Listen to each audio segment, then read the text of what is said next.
Je me racle toujours la gorge, comment faire pour arrêter? Sylvain se racle très souvent la gorge. Au départ, il le faisait pour s'éclaircir la voix, avant de prendre la parole en réunion. Mais depuis quelque temps, c'est presque devenu un tic. Son entourage s'en plaint. Ses collègues le lui ont fait remarquer, mais il ne sait pas comment s'empêcher de racler. Ce que Sylvain fait s'appelle le émage. Il peut être occasionnel ou chronique. Nous pouvons tous le faire de temps en temps pour s'éclaircir la voix ou pour dégager des mucosités. Mais cela peut devenir envahissant. Dans ce cas, il peut s'auto-entretenir, créer ou maintenir de l'inflammation et représenter une gêne sociale. Ce émage est parfois fait de façon automatique. La personne ne se rend pas compte qu'elle se racle la gorge aussi souvent. Ce sont les réflexions de son entourage qui donnent l'alerte. Pourquoi se racle-t-on la gorge? Lorsque l'on sent une gêne dans le larynx, à l'intérieur du cou, derrière le cartilage de la pomme d'Adam, on a envie de s'en débarrasser. Cette gêne peut avoir plusieurs origines. Les causes les plus fréquentes sont le reflux gastro-œsophagien, de l'acidité qui monte de l'estomac et qui crée de l'inflammation jusqu'aux cordes vocales qui sont situées au milieu du cou, à l'horizontale. La présence de mucosités qui descendent du nez et passent dans la gorge. Quand ces mucosités sont présentes de façon régulière, on parle de rhinite chronique. Les allergies, le stress, le tabagisme, certains médicaments, une tendance à l'hypersensibilité, certains ont la muqueuse très sensible. Leur seuil de réactivité est bas. Ils peuvent être gênés par les changements de température, l'humidité ou la sécheresse de l'air, certains produits d'entretien.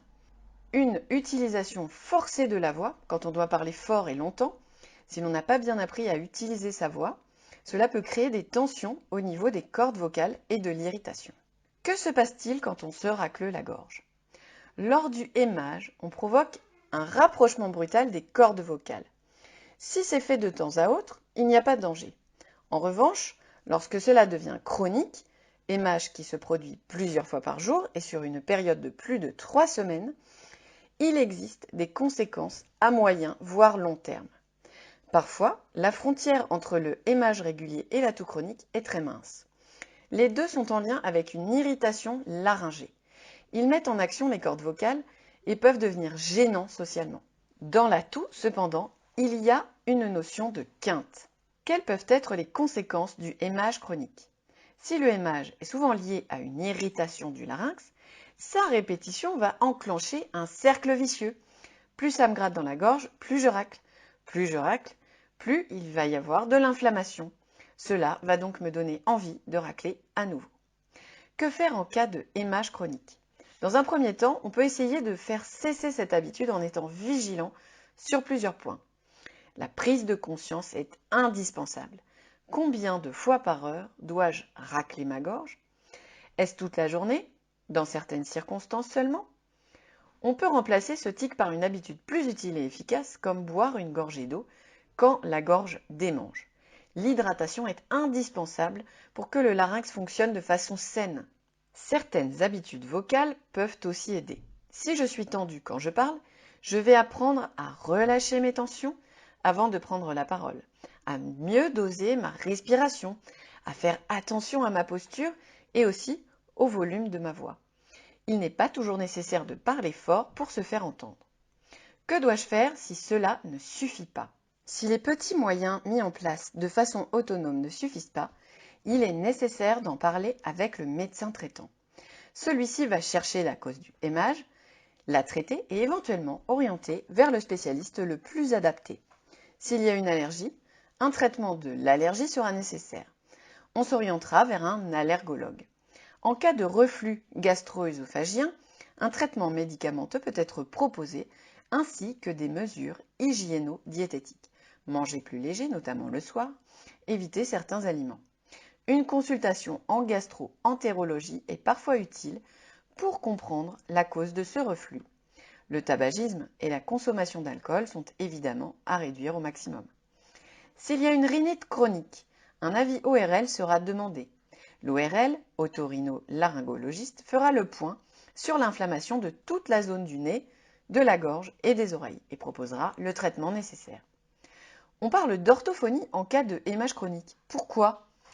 Lorsque les causes médicales ont été traitées, il arrive que le hémage soit encore présent et qu'il est ancré dans le fonctionnement du patient, qui ne sait plus comment faire pour l'éviter.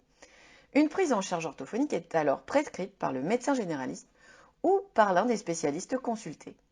Le premier rendez-vous, qui s'appelle le bilan, permet de faire le point sur les antécédents médicaux, les conditions et habitudes de vie du patient. Un questionnement très détaillé permet de comprendre les éléments déclencheurs du hémage. Dans un deuxième temps, une rééducation est proposée. Elle est en général très courte. Le hémage, la toux chronique, mais aussi les spasmes laryngés ou les mouvements d'abduction paradoxaux des cordes vocales font partie de ce qu'on appelle les dyskinésies laryngées. L'orthophoniste va apprendre au patient le fonctionnement de son larynx et va surtout lui montrer comment ouvrir volontairement ses cordes vocales au moment même où l'envie de racler et donc de les rapprocher apparaît. L'apprentissage d'une respiration par le ventre, dite costo-diaphragmatique, est souvent utile. On propose aussi des mises en situation qui vont provoquer l'envie de se racler la gorge, apprendre aux patients les signes précurseurs et l'hygiène à adopter au quotidien. Le hémage chronique, comme la toux chronique, peut avoir des répercussions sur les interactions sociales de la personne qui en souffre, mais également sur le fonctionnement de son larynx qui devient alors hyper réactif et toujours irrité. Une prise en charge médicamenteuse et paramédicale adaptée est généralement suffisante pour faire passer cette habitude et soulager la personne qui retrouve un confort qu'elle avait oublié, parfois depuis très longtemps.